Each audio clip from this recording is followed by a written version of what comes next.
ಭೈರವಗಿರಿ ಒಂದು ಕಾಲದಲ್ಲಿ ಹಚ್ಚ ಹಸಿರಿನಿಂದ ಕೂಡಿರುವ ದಟ್ಟ ಕಾಡಿನಿಂದ ಕೂಡಿದ್ದ ಗ್ರಾಮ ಈಗ ಶಾಪಗ್ರಸ್ತ ಗ್ರಾಮವಾಗಿದೆ.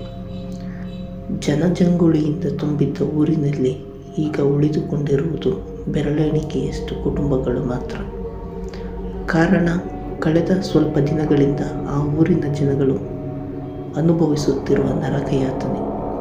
ಪ್ರತಿದಿನ ಸೂರ್ಯೋದಯದ ಮುನ್ನ ಮತ್ತು ಸೂರ್ಯಾಸ್ತದ ನಂತರ ಅಲ್ಲಿನ ಜನರು ಮನೆಯಿಂದ ಹೊರಬರುತ್ತಿರಲಿಲ್ಲ. ಒಮ್ಮೆ ಹೆಣ್ಣೊಬ್ಬಳು ಅಳುತ್ತಿರುವ ಸದ್ದು ಕೇಳಿಸಿದರೆ ಇನ್ನೊಮ್ಮೆ ಯಾವುದೋ ಕರಿನೆರಳು ಕಾಲಿಗೆ ಗೆಜ್ಜೆ ಕಟ್ಟಿಕೊಂಡು ಓಡಾಡಿದಂತೆ, ಮತ್ತೊಮ್ಮೆ ಯಾರೋ ಮನೆಯ ಬಾಗಿಲು ಬಡಿಯುತ್ತಿರುವಂತೆ, ಇನ್ನು ಅನೇಕ ತರಹದ ತೊಂದರೆಗಳನ್ನು ಜನರು ಅನುಭವಿಸುತ್ತಿದ್ದರು. ಹಾಗಾಗಿ ಕೆಲವರು ಊರು ಬಿಟ್ಟು ಓಡಿ ಹೋದರು. ಇನ್ನು ಕೆಲವರು ಆರ್ಥಿಕ ಪರಿಸ್ಥಿತಿಗೆ ಕಟ್ಟು ಬಿದ್ದು ಅದೇ ಊರಿನಲ್ಲಿ ಉಳಿದುಕೊಂಡರು. ಇದಕ್ಕೆಲ್ಲ ಕಾರಣ ಭೈರವಗಿರಿಯ ರಾಣಿ ವಿಲಾಸ ಬಂಗಲೆ. ಸುಮಾರು ವರ್ಷಗಳಿಂದ ಪಾಳು ಬಿದ್ದ ಈ ಬಂಗಲೆ ಅನೇಕ ಜೀವಗಳನ್ನು ಬಲಿ ತೆಗೆದುಕೊಂಡಿತು. ಬಂಗಲೆಯ ಮುಂದೆ ಬೃಹದಾಕಾರಕ್ಕೆ ಬೆಳೆದು ನಿಂತಿರುವ ಹುಣಸೆ ಮರ ಇಂತಹ ಗಟ್ಟಿ ಗುಂಡಿಗೆಯವರನ್ನು ಸಹ ಒಂದು ಕ್ಷಣ ಬೆಚ್ಚಿ ಬೀಳುವಂತೆ ಮಾಡುತ್ತಿತ್ತು. ಅಷ್ಟಕ್ಕೂ ಆ ಬಂಗಲೆಗೆ ದಿಗ್ಬಂಧನ ಪೂಜೆ ಮಾಡಿಸಲಾಗಿತ್ತು. ಆದರೆ ಪೂಜೆ ಮಾಡಿಸಿ ಸುಮಾರು ವರ್ಷಗಳಾಗಿ ಅದರ ಶಕ್ತಿ ನಿಧಾನವಾಗಿ ಕ್ಷೀಣಿಸಲಾರಂಭಿಸಿತ್ತು. ಅದೇ ಕಾರಣಕ್ಕೆ ಜನರಿಗೆ ದೆವ್ವದ ಕಾಟ ಶುರುವಾಗಿತ್ತು. ಸರಿಸುಮಾರು ಮಧ್ಯರಾತ್ರಿ 12 ಗಂಟೆ ಇರಬಹುದು. ಆ ಊರಿನ ಹಿನ್ನೆಲೆ ತಿಳಿಯದ ಇಬ್ಬರು ಯುವಕರು ಮನೆಯವರ ಎಚ್ಚರಿಕೆ ಮಾತುಗಳನ್ನು ತಾತ್ಸಾರ ಮಾಡಿ ಬಂಗಲೆಯನ್ನು ನೋಡುವ ಸಲುವಾಗಿ ಮನೆಯಿಂದ ಹೊರಗೆ ಕಾಲಿಟ್ಟಿದ್ದರು. ಇಬ್ಬರೂ ಬಂಗಲೆಗೆ ಹೋಗುವ ಮುಂಚೆ ಚೆನ್ನಾಗಿ ಕುಡಿದು ತೂರಾಡುತ್ತಾ ಕೈಯಲ್ಲೊಂದು ಟಾರ್ಚ್ ಹಿಡಿದುಕೊಂಡು ಬಾಯಿಗೆ ಬಂದಂತೆ ಬಡಬಡಿಸುತ್ತಾ ಹೆಜ್ಜೆ ಹಾಕುತ್ತಿದ್ದರು. ಪವನ್, ಮಗ, ಈ ಹಳ್ಳಿ ಜನ ಎಂಥ ಮೂರ್ಖರು ಗೊತ್ತಾ? ಈ ಊರಲ್ಲಿ ದೆವ್ವ ಓಡಾಡುತ್ತಂತೆ ಎಂದು ನಕ್ಕಿದ್ದನು. ನೆಟ್ಟಗೆ ನಡೆಯುವುದಕ್ಕಾಗದೆ ಅಂಕುಡೊಂಕಾಗಿ ನಡೆಯುತ್ತಿದ್ದ ಪವನ್, ನಿಂಗಪ್ಪ, ಜೋರಾಗಿ ಮಾತಾಡಬೇಡ ಮಗ, ಆ ದೆವ್ವ ಕೇಳಿಸಿಕೊಂಡ್ರೆ ಕಷ್ಟ ಎಂದಿದ್ದನು. ನಿಂಗಪ್ಪ ಎಂಬಾತ ಮೂಗಿನ ಮೇಲೆ ಬೆರಳಿಟ್ಟುಕೊಂಡು, ಪವನ್, ಏ ಪುಕ್ಲ, ನಿನಗೆ ಇದೆಲ್ಲ ನಿಜ ಅಲ್ಲ ಕಣೋ. ಊರಿನ ಜನ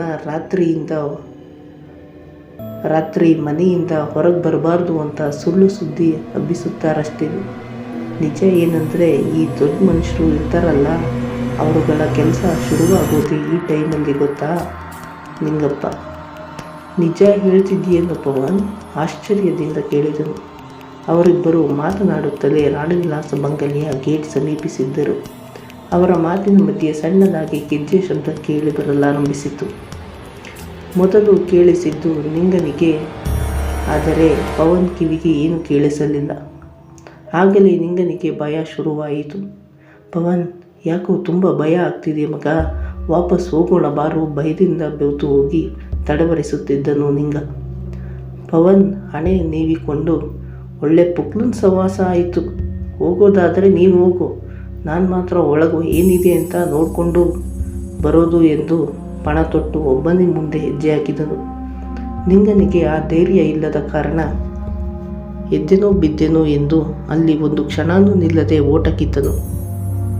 ಪವನ್ ಗೇಟ್ ಜೋರಾಗಿ ತಳ್ಳುತ್ತಲೇ ಕಿರ್ರೆಂದು ಶಬ್ದ ಮಾಡುತ್ತಾ ನಿಧಾನವಾಗಿ ತೆರೆದುಕೊಂಡಿತು. ದೊಡ್ಡದಾದ ಬಂಗಲೆಯ ಮುಂದೆ ನೀರಿಲ್ಲದೆ ಧೂಳು ತುಂಬಿದ ಕಾರಂಜಿ ಕೊಳ, ದೊಡ್ಡದಾದ ಬಾಗಿಲಿಗೆ ದೊಡ್ಡದಾದ ಕಲ್ಲಿನ ಬೀಗ ಜಡಿದು ದಾರಗಳಿಂದ ಸುತ್ತಲಾಗಿದೆ. ಅವನಿಗೆಲ್ಲ ಉಡಾಫೆಯಾಗಿ ಕಾಣಿಸಿತು.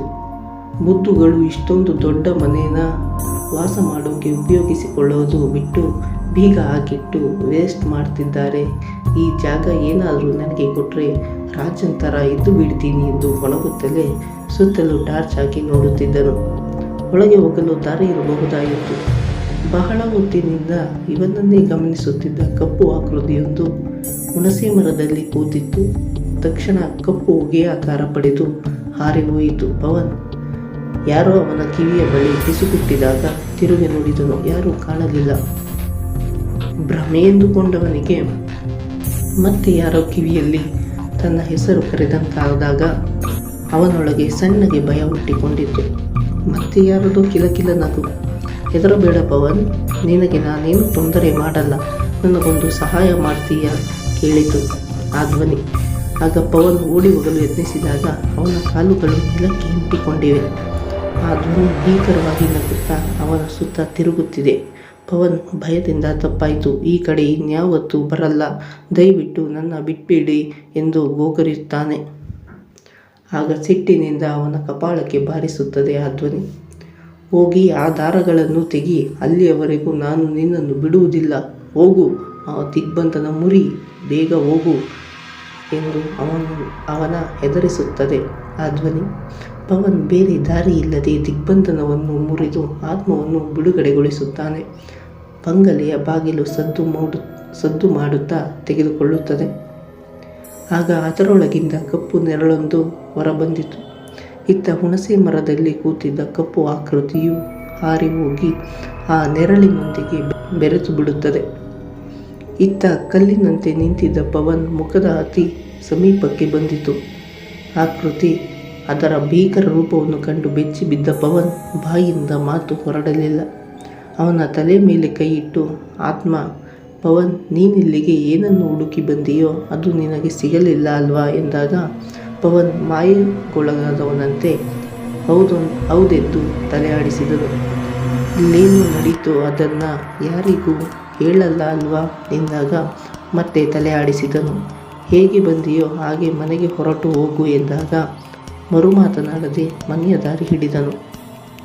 ಪವನ್ ಅವನ ತಲೆಯಿಂದ ನಡೆದ ಘಟನೆಗಳನ್ನು ಅಳಿಸಿ ಹಾಕಿತು ಆತ್ಮ. ನಾನು ಬಂದ್ಬಿಟ್ಟೆ ದೊರೆ, ನಾನು ಹೊರಗೆ ಬಂದ್ಬಿಟ್ಟೆ, ಇನ್ನು ನಮ್ಮಿಬ್ಬರನ್ನು ಯಾರಿಂದಲೂ ದೂರ ಮಾಡಲು ಸಾಧ್ಯವಿಲ್ಲ ಎಂದು ಗಹಗಹಿಸಿ ನಕ್ಕಳು ಮೋಹಿನಿ. ವಿಧಿಯ ಸಂಚಿಗೆ ಬಲಿಯಾದ ಎರಡು ಪ್ರೀತಿಸಿದ ಜೀವಗಳು, ಒಂದು ಪ್ರೇತಾತ್ಮವಾಗಿ ಅಲೆಯುತ್ತಿತ್ತು, ಇನ್ನೊಂದು ಜೀವ ಎಲ್ಲೋ ಒಂದೆಡೆ ಅಜ್ಞಾತದಲ್ಲಿತ್ತು. ಇವರಿಬ್ಬರು ಮತ್ತೆ ಮುಖಾಮುಖಿಯಾದರೆ ಮುಂದುವರಿಯುವುದು.